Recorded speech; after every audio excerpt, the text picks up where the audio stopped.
દર્શક મિત્રો સૌને પ્રણામ, નમન, વંદન, સ્નેહથી સ્પંદન, દિલથી અભિનંદન. સૌ દર્શક મિત્રોને મારા જય શ્રી કૃષ્ણ, જય મહાદેવ ને જય માતાજી. આપ સૌનું ભાવભર્યું હાર્દિકભર્યું સ્વાગત છે આપના ખાસ કાર્યક્રમ, લોકપ્રિય કાર્યક્રમ, લોક લાડીલા કાર્યક્રમ કાલનો દિવસ કેવોમાં. ફરી એકવાર દિલથી વંદન મિત્રો, આપ સૌને ખૂબ શુભેચ્છા. હર હર મહાદેવ. શ્રાવણ માસના પ્રથમ સોમવારની દરેક શિવ ભક્તોને ખૂબ શુભેચ્છાઓ. આ શ્રાવણ માસનો સોમવાર આપના જીવનમાં નવી ઉન્નતિ, નવું માર્ગદર્શન અને નવી શિખરો સુધી લઈ જાય તેવી પ્રભુ શિવને મારી પ્રાર્થના.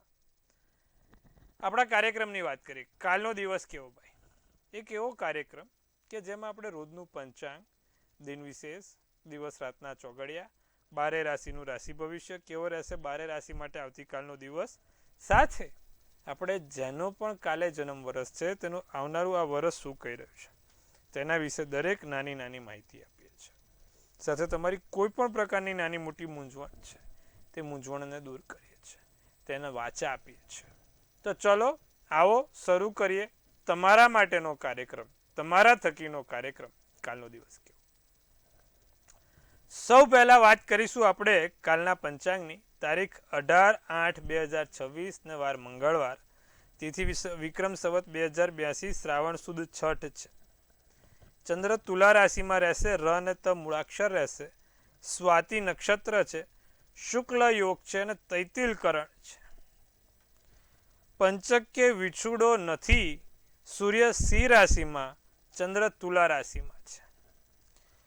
6:16 સૂર્યોદય, સૂર્યાસ્ત સાંજે 7:10 કલાકનો છે. 11:25 ચંદ્રોદય, તો ચંદ્રાસ્ત 10:37 કલાકનો છે. 12:37 થી 1:10 અભિજીત મુહૂર્ત ચાલશે. રાહુકાળ બપોરે 3:55 થી 5:33 રાહુકાળ ચાલશે. આ રાહુકાળ દરમિયાન કોઈ સારા શુભકામ ના થાય તેની ખાસ નોંધ લેજો.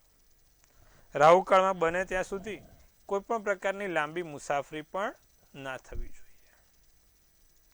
એકંદરે દિવસ કાલે સારો છે, એટલે કે મધ્યમ છે. કોઈ માંગલિક કામ ના થાય, સારા કામ ના થાય, શુભ કામ ના થાય. કાલે દિન વિશેષમાં વાત કરીએ તો ભાઈ જે આપણે દક્ષિણ ગુજરાત વાળા છે આજે પાંચમ મનાવે છે અને કાલે રાંધણ છઠ છે.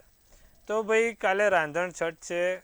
અચ્છા, કાલે દરેક મહિલાઓ ઘરે કંઈ પણ પ્રકારનું નાનું મોટું જમવાનું બનાવીને અગ્નિદેવતાની પૂજા કરશે. રાંધણ છઠમાં અગ્નિદેવની પૂજા હોય, માં અન્નપૂર્ણાની પૂજા હોય. તો માં અન્નપૂર્ણાની અગ્નિદેવતાની પૂજા કરવાની હોય છે અને બસ એવા આશીર્વાદ લેવાનો હોય છે કે આવો ચૂલો અમારા ત્યાં સળંગ 12 માસ ધગધગતો રહે અને અમારા અન્નના ભંડાર ભરાતા રહે. તો કાલે રાંધણ છઠ છે. ખાસ નાના મોટા જે કામ કરવા છે તે થઈ શકશે. હવે દિવસ રાતના ચોઘડિયામાં પહેલું ચોઘડિયું કાલે લાભ 11:05 થી 12:44 કલાક. ત્યારબાદ અમૃત ચોઘડિયું છે 12:44 થી 2:20 કલાકનું. અને ત્યારબાદ શુભ ચોઘડિયું છે 3:55 થી 5:33 કલાકનું. તો તમે મિત્રો સમજો, 3 ચોઘડિયા, ત્રણે સારા ચોઘડિયા છે. પ્રથમ લાભ, ત્યારબાદ અમૃત અને ત્રીજું શુભ. એવી જ રીતે રાત્રિનું ચોઘડિયું લાભ રહેશે જે 8:33 થી 9:55 કલાકનું છે. અને ત્યારબાદ શુભ ચોઘડિયું છે જે 11:20 થી 12:43 કલાકનું છે. તો આ થયા દિવસ રાતના ચોઘડિયા. કોઈ પણ પ્રકારના નાના મોટા કામ કરવા છે, સારા કામ કરવા છે તો આ ચોઘડિયામાં જોઈને કરો, તમને સારું ફળ મળશે. હવે આજે આપણે આ વાત કરી દિવસ રાતના ચોઘડિયાની. હવે આપણે વાત કરવાની છે આજના વિશેષ અને રસપ્રદ મુદ્દા ઉપર. શું છે આજનો વિશેષ અને રસપ્રદ મુદ્દો? શું કહી રહી છે આજની આપણી નવી કોઈ પ્રકારની માહિતી? હવે આજકાલ મેં જોયું છે કે અત્યારે ખાસ કરીને તમે સમજો કે ભાઈ મને ઘણા ફોન કોલ આવે છે, એમાં એમના માતા પિતા ઘણા ચિંતાતુર હોય છે કે ભાઈ મારા છોકરાના લગ્ન હજી નથી થયા, 28 વર્ષ થઈ ગયા, 30 થઈ ગયા. અને પછી એક સમય એવો આવે છે કે ભાઈ મોટી ઉંમર થઈ ગઈ ને એના કારણે પછી કંઈ પણ જગ્યાએ બધું જાણ્યા વગર સીધું લગ્ન કરી નાખ્યું અને 6 થી 12 મહિનામાં તકલીફ થઈ. મારે ત્યાં આવા ઘણા લોકો છે, ખાસ કરીને કે પેલું જે ઓનલાઈન સાઇટોમાં અત્યારે ટ્રેન્ડ ચાલે છે, એટલે કોઈ રેફરન્સ હોય નહીં, એટલે ખબર જ ના હોય શું હોય. અને પછી અમુક તો કેવું કે બહુ એટલી પૂછપરછ નથી કરતા, અથવા તો કદાચ કોઈ કહે તો બી ઇગ્નોર કરે છે કે હશે, અને એના કારણે પછી ભવિષ્યમાં વાદ વિવાદ થાય છે. તો મિત્રો, આજે તમને એક એ જ કહેવા માગું છું કે કુંડલીમાં મોડા લગ્ન થવાના યોગ ક્યારે બને, અને કુંડલીમાં મોડા લગ્ન થવા પાછળના કારણ શું હોય છે. ખાસ કરીને કુંડલીમાં મોડા લગ્ન ત્યારે બને કે જ્યારે 7મા સ્થાનમાં ભારે મંગળ કે ભારે શનિ હોય. તમે સમજો, મંગળ કે શનિ છે ને લગ્નમાં ખૂબ વિલંબ કરાવનાર છે. એમાં પણ મંગળ એકાદ વખત તોડફોડ કરાવે લગ્નમાં, પણ જો શનિ હોય ને તો ખૂબ મોડા લગ્ન કરાવડાવે, અને ત્યારબાદ માણસના જીવનમાં આગળ પ્રગતિ થાય. શનિ સૌથી ધીમી ગતિએ ચાલતો ગ્રહ છે. શનિ સૌથી શાંતિથી ચાલતો ગ્રહ છે. એમાં તમે પણ આમ તમે જોશો તો સમગ્ર આપણા સૌરમંડળમાં પણ શનિ સૌથી શાંતિથી ધીમો ચાલે છે, એટલા માટે ધીમી ગતિનો ગ્રહ છે. એટલે જો તમારી કુંડલીમાં 7મા સ્થાનમાં, 8મા સ્થાનમાં કે જો 12મા સ્થાનમાં શનિ બેઠો હોય, તો તમારે એક વસ્તુ નક્કી રાખવી કે આપણા લગ્ન મોડા થવાના છે. એટલે કોઈ પણ ઉતાવળિયા પગલાં ભરવા નહીં, ખાસ માતા પિતાએ કે પછી પોતે જાતકે. અને એમાં પણ જો સામેવાળાની કુંડલીમાં 7મે, 8મે કે 12મે મંગળ કે શનિ હોય તો જ તે વાત આગળ વધારવી, બાકી આગળ જતાં હેરાનગતિ થાય છે. હવે આમાં એક એવું પણ બને છે કે ભાઈ અમુક વખત શનિ મંગળ હોવાના કારણે ફટાફટ લગ્ન ભંગ થતા હોય છે, કારણ કે સામે આપણે મેળાપક જોતા નથી, ઉંમર મોટી થઈ ગઈ છે, લાંબુ સમય થઈ ગયો છે, બધું કરીને નીકળી જવાય છે, અને પછી ત્યારબાદ 6-12 મહિને પસ્તાવાનો વારો આવે છે. તો આજે મારો સંદેશ માત્ર એક જ છે કે ભાઈ કદાચ ભલે આપણા બાળક કે બેબીને 28, 30, 32 થયા, પણ જ્યાં સુધી તમને યોગ્ય ના લાગે, કે બાળક કે બેબીને યોગ્ય ના લાગે કે ના હજી એને માઇન્ડમાં કોઈ ડિસિઝનમાં તકલીફ છે, તો ત્યાં વાતને થોપી દેજો, સ્ટોપ કરી દેજો. કારણ કે આગળ જતાં એ વસ્તુમાં બહુ મોટા વાદ વિવાદ આવે છે, અને ત્યારબાદ 2 ફેમિલીને હેરાનગતિ ભોગવવી પડે છે. માત્ર એક બાજુ નહીં, 2 બાજુ થાય, અને ત્યારબાદ પછી પાછો એકડો ગૂંટવાનો આવે ને બહુ અઘરો હોય છે. માટે ભલે એક જ વાર આંકડો આપણે ગૂંટવાનો છે, પણ થોડો મોડો ગૂંટવાનો. મારે આ કહેવાનો ભાવાર્થને સમજજો. આપણે 28 થઈ ગયા, એઝ અ પેરેન્ટ્સ તમે ખૂબ ચિંતામાં હો, સમજી શકું છું, પણ હવે એની કુંડલીમાં જ લગ્ન મોડા થવાના યોગ હોય, એમાં તમે કંઈ કરી નહીં શકો, અને કદાચ તમે જોર જબરદસ્તી કે પછી આમ પરાણે કે ભાઈ નથી ને હવે ઉંમર થઈ કંઈ કરી નાખવું, 6-12 મહિનામાં પાછું 0 થઈ જાય, અને પાછું નવા સમયથી નવા સરથી એકડો ગૂંટવો પડે, તો એ યોગ્ય નથી. માટે ભલે થોડોક 1-2 વર્ષ એના બાળકને લેવા દો, એની રીતે એને ગ્રો થવા દો.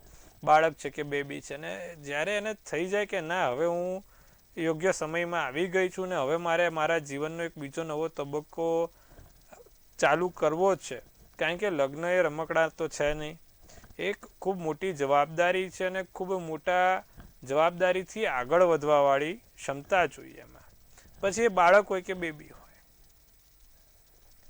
એટલે અત્યારનો જે જમાનો છે, જે રીતે અત્યારે બધું ચાલી રહ્યું છે, એમાં પણ હું તમને એક જ કહું છું કે ભલે મોડું થશે પણ સારું થશે ને, આપણે એ જ જોવાનું. કારણ કે અત્યારે જે પ્રમાણે, સાહેબ તમે નહીં માનો, મારે દિવસના 20 થી 25 ફોનમાંથી માત્ર 10 ફોન એવા છે કે જે આ છૂટાછેડાના આવે છે. એટલે અત્યારે કઈ જગ્યાએ આપણો આ દેશ જઈ રહ્યો છે, કઈ જગ્યાએ આપણો આ ધર્મ જઈ રહ્યો છે, કઈ જગ્યાએ આપણું આ સનાતન જઈ રહ્યું છે, આપણે તો ખૂબ ચિંતામાં છે, પણ હવે શું કરી શકીએ, હવે બધાને તો આપણે સમજાવી નહીં શકીએ. માટે હું એક મારા નાના પ્રયત્ન કરું છું કે ભાઈ આમાં મોટો પ્રોબ્લેમ ક્યાં થાય છે કે બાળક અને બેબી એ લોકો મેચ્યોર હતા નથી ને લગ્ન કરી દેવામાં આવે છે, અને ત્યારબાદ એ લોકો એમની જવાબદારી નિભાવી નથી શકતા, અને પરિણામે છેલ્લે સ્વરૂપ છૂટાછેડાનું આવે છે. માટે જ્યાં સુધી તમારો બાળક કે બેબી પૂર્ણ જવાબદારી નિભાવવા માટે તૈયાર હોય, તે સામેની વ્યક્તિની સાથે એના પરિવારને અપનાવવા તૈયાર હોય, પછી એ બાળક હોય કે બેબી હોય, બે બાજુ સેમ જ ચાલવું પડે ભાઈ. ત્યારે તમે એને લગ્ન કરાવજો, નહીં તો પાછું એકડો પાછો ફરીવાર કૂટવો પડશે.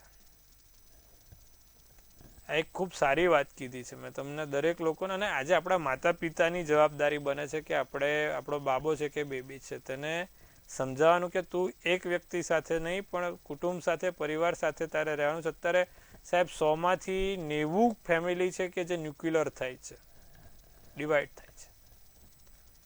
તો આપણું જે હિન્દુ સનાતન ધર્મ તો એ ક્યાં ગયો સાહેબ? આપણે તો ભેગા મળીને ખાવાની વાતો હોય છે, છતાં તો બધા એકલા એકલા ખાવા લાગે છે. એટલે થોડોક વિષય તો ગંભીર છે, પણ શરૂઆત આપણે જ કરવી પડશે. શરૂઆત આપણાથી સ્વથી જ કરવાની છે. એટલે બધું ધ્યાન રાખવાની બાબત છે પ્રભુ, સમજવા જેવી બાબત છે. ને ફરી એકવાર, જ્યાં સુધી તમારો દીકરો કે દીકરી મેચ્યોર નથી, જવાબદારી પોતે લેવા તૈયાર નથી, એ પોતે કે ના હવે હું સામે જવાબદારી લઈને તૈયાર છું અને મને હવે વાંધો નહીં આવે, ત્યાં સુધી તમે પણ, કારણ કે તમે પરાણે તો પ્રીત થાય નહીં, કર્યું હેરાનગતિ, અને 6-12 મહિને આપણે પાછું એકડો ઘૂંટવાનો આવે એ મતલબ નથી.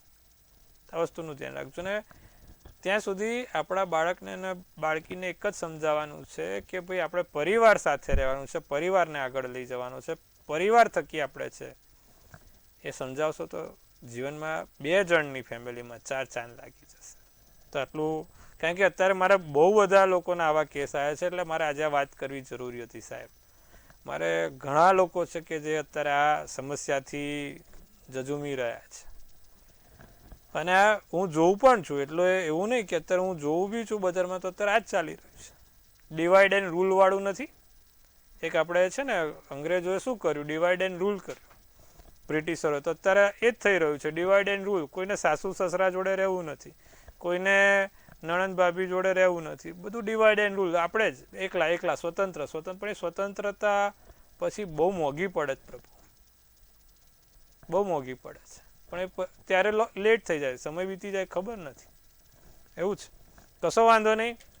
આપણાથી જે સંદેશો અહીંથી મોકલી શકાય એટલું આપણે પ્રયત્ન કર્યો છે. આશા રાખું છું કે આમાંથી 5 જણને પણ ઉતરે ને એટલે આપણું સંદેશો પાકો. એમ વાત કરીશું હવે કાલનો દિવસમાં જે આપણો મુખ્ય કાર્યક્રમ છે 12 રાશિના રાશિ ભવિષ્યની. મેષ રાશિ, કાલે આત્મનિર્ભર બનજો, કોઈની પર આશા ના રાખતા, બિનજરૂરી વિવાદો ટાળજો, તમારું સ્વાસ્થ્યનું ધ્યાન રાખજો, તમારા ખર્ચા વધારે રહેશે, બહુ ખર્ચા રહી શકે છે. હાથ થોડોક કાલે છૂટો રહી શકે. વાયોલેટ શુભ કલર, શુભાંક 4. વૃષભ રાશિની વાત કરીએ તો સંતોષની લાગણી રહે, માતા પિતા સાથે વૈચારિક મતભેદો થાય, બિઝનેસમાં મિત્રને સહયોગ મળે, જૂના મિત્રો સાથે મુલાકાત થાય. લાલ શુભ કલર, શુભાંક 3 રહેશે. મિથુન રાશિ, દિવસ સાવચેતી રાખવી, વાહન ધીમે ચલાવવું, તાવ, માથા, આંખ, હાડકાની તકલીફથી બચવું, ગેરસમજ થાય નહીં તેનું ધ્યાન રાખવું. મરૂન શુભ કલર, શુભાંક 1 છે. બાકીની 3 રાશિની વાત કરીએ. કર્ક, સિંહ, કન્યા, પ્રિયજનો સાથે ખરીદી થાય, ખાસ વ્યક્તિઓને મળવાનું થાય, ધાર્યા કરતાં વધુ નાણાં ખર્ચાય, ખુશીની લાગણી અનુભવાય, કોઈને મદદ કરવાની ભાવના તમારા જીવનમાં આગળ વધશે. તમે સારું કરજો, શક્ય હોય ને તો લોકોની કાલે મદદ કરજો, અને એ મદદ કોઈક સ્વરૂપે તમને ભવિષ્યમાં આશીર્વાદરૂપ બનશે. કર્ક રાશિ, ખાસ ધ્યાન રાખજો. પીળો શુભ કલર, શુભાંક 5 રહેશે. સિંહ રાશિની વાત કરીએ, દિવસ શાંતિથી સારી રીતે પસાર થશે, બહુ વિચારવાનું નથી, ઉત્સાહ સારો છે, આનંદ ઉમંગમાં દિવસ જાય, કોઈ નવીન કામનું આયોજન થશે, ધાર્મિક હેતુથી, કોઈ સારા હેતુથી નાની મોટી મુસાફરી થવાના યોગ છે. તો કોઈક જગ્યાએ ક્યાંક જવાનું થશે. સિંહ રાશિ, શુભ કલર ક્રીમ, શુભાંક 2 રહેશે. કન્યા રાશિવાળા માટે દિવસ ખૂબ સામાન્ય છે, રોજિંદુ જે કરીએ છીએ એમ કરવાનું છે.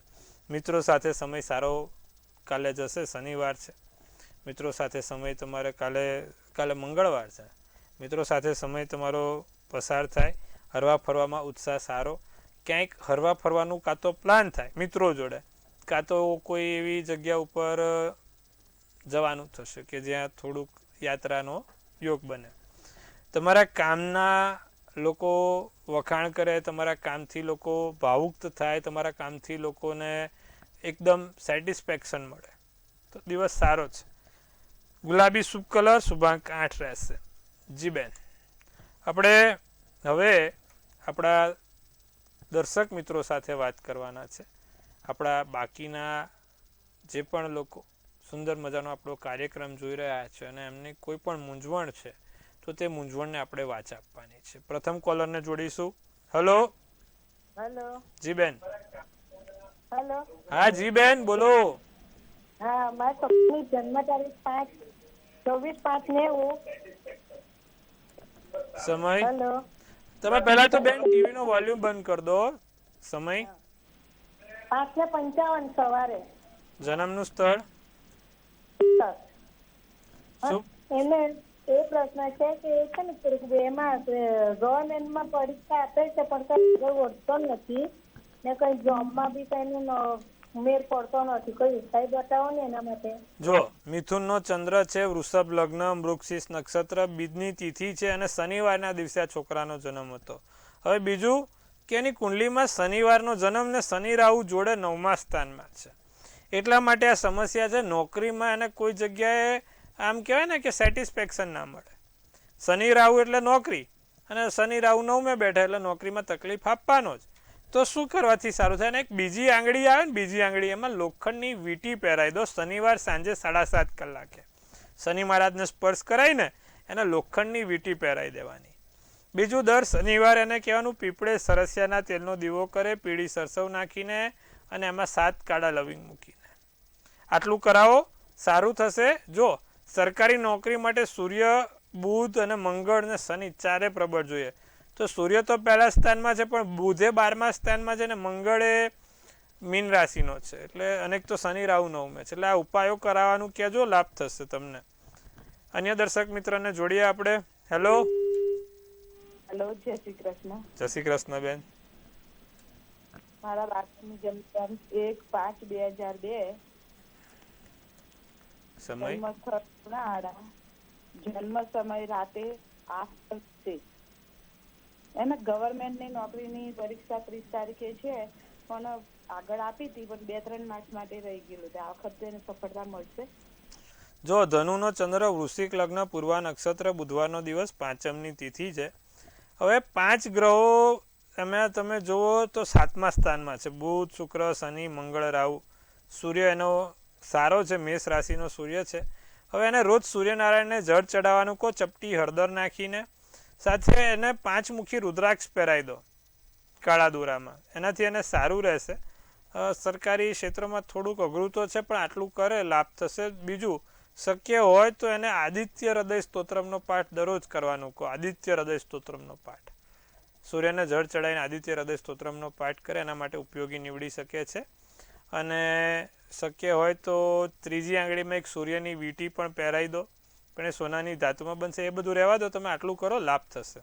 અન્ય દર્શક મિત્રને આપણે જોડીશું. હેલો. હેલો. હાજી.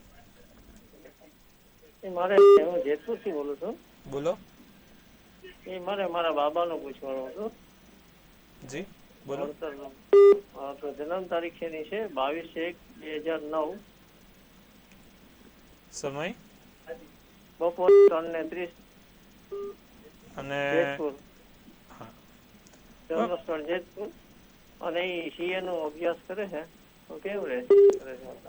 જો વૃશ્ચિકનો ચંદ્ર, મિથુનનું લગ્ન, ગુરુવારનો દિવસ, જ્યેષ્ઠા નક્ષત્ર અને 12ની તિથિ છે. છોકરાને સૂર્ય બુધ સારા છે ભાઈ, ચિંતા ના કરો, સીએ બની જશે. કારણ કે સૂર્ય બુધ એના મકર રાશિના છે, પ્લસ એને મિથુન લગ્ન છે. લગ્નનો માલિક પોતે 8મે છે. વાંધો નથી, સારું જ છે, ચિંતા ના કરશો. થોડોક એને હેરાનગતિ રહેશે એટલે થોડાક અટેમ્પ્ટ વધારે આપવા પડશે પણ ભવિષ્યમાં બનશે ખરો. 2 વસ્તુ કરાવજો. ટચલી આંગળીમાં બુધની વીંટી આવે, ચાંદીમાં કરો. આપણે સોનામાં એટલા માટે નહીં કરતા ભાઈ, તમારે બી હું એ સમજું છું કે અત્યારે લોકોને સોનાનો ભાવ શું છે, આ છે, એટલે આપણે સામાન્ય ઉપાયો આપીએ છીએ કે જેથી સરળતા રહે. એટલે તમે ચાંદીમાં બુધની વીંટી એક ટચલી આંગળીમાં બાબાને કહેજો પહેરી લે. અને તુલસીના 5 પાન રોજ ખાવાનું રાખે. તુલસીના 5 પાન રોજ ખાય, ચોક્કસથી એને આ રિઝલ્ટ પોઝિટિવ દેખાશે. એને થોડીક સ્ટ્રગલ સાથે એને સફળતાના યોગ છે, એટલે સ્ટ્રગલ કરવી પડશે 2-4 અટેમ્પ વધારે આપવા પડશે, પણ આગળ જતા મેળ પડી જશે. અન્ય દર્શક મિત્રને જોડીએ આપણે. હેલો. હાલો, જય શ્રી કૃષ્ણ. જય શ્રી કૃષ્ણ બેન. હા, મારા બેબી વિશે પૂછવું છે. એની જન્મ તારીખ છે 28/6/2000 અને સમય છે દિવસના 12:11:45 છે. જન્મનું સ્થળ? જન્મનું સ્થળ વાસરા, ગોંડલની બાજુમાં. બોલો, શું પ્રશ્ન છે? મેરેજ ક્યારે થશે અને થશે તો કેવા થશે? લવ મેરેજ કે ઓરેન્જ મેરેજ? જો મેષનો ચંદ્ર, સિંહ લગ્ન, ભરણી નક્ષત્ર, 11ની તિથિ ને બુધવારનો દિવસ છે. લગ્નનો માલિક શનિ 10મે છે અને કુંડલીમાં શુક્ર, મંગળ ને સૂર્ય જોડે છે અને 12મે રાહુ છે. બેન, ખોટું ના લગાડતા, પણ આ વ્યક્તિ છે ને મનગમતા એના પસંદગીના પાત્ર સાથે લગ્ન કરે એટલે પ્રેમ લગ્નના યોગ થોડા વધારે છે, પણ માતા પિતાની મંજૂરીથી કરશે. એટલે એ વાત ઉપર તમે નિશ્ચિત રહો કે તમારી મંજૂરી વગેરે ક્યાંય નહીં કરે. બાકી સારું છે, ચિંતા ના કરશો. તો પ્રભુ સુંદર મજાની વાત કરી. 12 રાશિના રાશિ ભવિષ્ય વિશે પણ આગળ વાત કરવાની છે આપણે હવે. બાકીની જે રાશિ છે તુલા રાશિ. તુલા રાશિને કાલે જૂની કોઈ વ્યક્તિઓ સાથે મુલાકાત થઈ શકે છે. પ્રોપર્ટીને લઈને કોઈ મોટા નિર્ણય લઈ શકાય એમ છે. નાના મોટા લાભ થશે. વેપારમાં ચાલી રહેલા અવરોધો દૂર થશે. ઘણા સમયથી વેપારમાં તકલીફ પડે છે ને, એ ધીરે ધીરે સુધરતી જશે. નારંગી શુભ કલર, શુભાંક 4. વૃશ્ચિક રાશિ, કામકાજમાં થોડી વ્યસ્તતા જોવાય. તમારા મનને થોડી અશાંતિ જોવા મળે છે. માનસિક થાકની લાગણી વધુ અનુભવાય છે. સમયનો વ્યય વધુ જોવા મળે છે. ખોટો સમયનો વ્યય થાય છે. ચોકલેટી શુભ કલર, શુભાંક 2. ધનરાશિ, ગૂંચ ઉકેલી શકાય. નાની મોટી ગૂંચ છે, સમસ્યાઓથી ઘેરાયેલા છો, એનું નિરાકરણ નથી તો કાલે ચોક્કસ તેનું નિરાકરણ મળશે. મનમાં રહેલી કોઈ ઈચ્છા પૂરી થાય. જે આમ કહે ને કે આમ કે આ વસ્તુ થઈ જાય તો મજા આવી જાય, આ વસ્તુ થઈ જાય તો એવી કાલે કંઈક મજા આવશે ખરી. બીજું, મદદ મળે. લોકો તમને ગમે તે રીતે નાની મોટી મદદ કરે. માર્કેટિંગ ક્ષેત્રવાળાને કાલે સારું છે. કેસરી શુભ કલર, શુભાંક 7 રાશિ. છેલ્લી 3 રાશિની વાત કરીએ. મકર, કુંભ, મીનનું શું કહે છે? વાહન ધીમે ચલાવજો ભાઈ. સાધન ચલાવતા ધ્યાન રાખવાનું છે. ખટપીટથી લોકોથી દૂર રહેવાનું છે. બધા ખોટા કારણ વગર કોઈ બોલે નહીં, એનું ધ્યાન રાખજો. સ્વાસ્થ્યમાં થોડી તકેદારી રાખજો. શરીરને સાચવજો. કામ ટાળવાની વૃત્તિ જોવા મળે. આજે નહીં, કાલે કરશું, પછી કરશું, આ તે બધું. મકર રાશિ થોડુંક ધ્યાન રાખજો. લાલ શુભ કલર, શુભાંક 9. કુંભ રાશિને ઉચ્ચ અધિકારી સાથે વાદ વિવાદ થઈ શકે છે. વાણી અને ગુસ્સા પર નિયંત્રણ રાખજો. કાર્ય પ્રત્યે પ્રમાણિક રહેજો અને સમયસર કામ પતે તેવી આશા રાખજો. સફેદ શુભ કલર, શુભાંક 5. મીન રાશિને લોકોનું મહેનતનું ફળ મળે. જેટલા કામ કર્યા છે એ પ્રમાણે તમને વેતન પરિણામ જોઈ શકશો. મનમાં સંતોષ વધે. ધાર્યું કામ થાય તો ભાઈ મનમાં સંતોષ વધવાનો જ છે, તો મનમાં સંતોષ વધે. વિદ્યાર્થીને અભ્યાસમાં ધ્યાન કેન્દ્રિત કરવું ખૂબ જરૂરી છે. વિદ્યાર્થી વર્ગ ખાસ ધ્યાન રાખે. લોકોની આભામાં ના આવી જતા, બહુ પ્રભાવિત લોકોથી ના થઈ જતા. કાળો શુભ કલર, શુભાંક 1 રહેશે. તો મિત્રો, સુંદર મજાની 12 રાશિના રાશિ ભવિષ્ય વિશે વાત કરી. હવે જેનો જન્મદિવસ આવતીકાલે છે તેનું આવનારું વર્ષ શું કહી રહ્યું છે તેની ઉપર ચર્ચા કરીએ. સૌ પહેલાં તો આપ સૌને મંતવ્ય ન્યૂઝ ટીમ તરફથી ખૂબ શુભેચ્છા. તનથી તંદુરસ્ત, મનથી મલકાતા અને ધનથી છલકાતા રહો. હાસ્યનું તોરણ ઝૂલતું રહે, ભાગ્યનું પાનું ખુલતું રહે, ધન કુબેરના ભંડાર ભરાતા રહે. ધ 5th ઓફ ફેન્ટ્સનું કેરોટ નીકળ્યું છે. શું સૂચવે છે આ 5th ઓફ ફેન્ટ્સનું ટેરોટ? લખેલું છે કે ભાઈ કોમ્પિટિશન, કોન્ફ્લિક્ટ, આ વખત ટેન્શન રહેશે નાનું મોટું, અને હા, તમારી જીત પાકી છે, પણ કોન્ફ્લિક્ટ લોકો સાથે તમારે કહેવાય ને અમુક બોલવાનું થશે. અમુક વખત આપણે જાતે બોલવું પડશે, આપણા હક માટે બોલવું પડશે. તમારા પોતાના અમુક વસ્તુઓને વાંચા માટે બોલવું પડશે. બોલે એના બોર વેચાય. ટૂંકમાં કાલે સમજી લેજો જેનો જન્મદિવસ છે આ વર્ષે બોલે એના બોર વેચાશે. નોકરીમાં છે, વેપારમાં છે, કે જેમાં પણ છે, પરિવારમાં બોલશો તો તમારે મેળ પડશે, નહીં તો મૂંગા રહેશો તો પછી જેમ ગયા છો એમ જવાનું છે. એટલે બોલવું પડે અને બોલીને સામે તમારે અડગ રહેવું પડશે. તમારા પોતાના હક માટે લડવું પડશે પ્રભુ, તો જ તમને સફળતા મળશે. આશા રાખું છું આ 1-2-3 વાક્યોમાં બધું તમે સમજી ગયા હશો, કારણ કે બધું તો કહેવાશે નહીં. શું કરવાથી તમને ભગવાન સહાય થાય? દર મંગળવારે હનુમાનજીને કેસરી બુંદીનો લાડુ અને સૂકી ખારેક ચડાવવાનો રાખજો. જેનો પણ કાલે જન્મદિવસ છે, સારું રહેશે, સુંદર રહેશે. તો પ્રભુ, સુંદર મજાની વાત કરીએ આપણે. આવતીકાલે ફરીવાર આ જ સમયે આ જ ચેનલ મંતવ્ય ન્યૂઝ, મનની વાત મંતવ્ય રૂપે. જેમ તમે આપણને મનની વાત કહો છો, એમ આપણી ચેનલ બધાને મનની વાત કહે છે, છેવાડાના માનવી સુધી મનની વાત પહોંચાડે છે. જોતા રહો, નિહાળતા રહો. કાલે ફરીવાર મળીએ છે. ત્યાં સુધી આપ સૌને મારા હર હર મહાદેવ.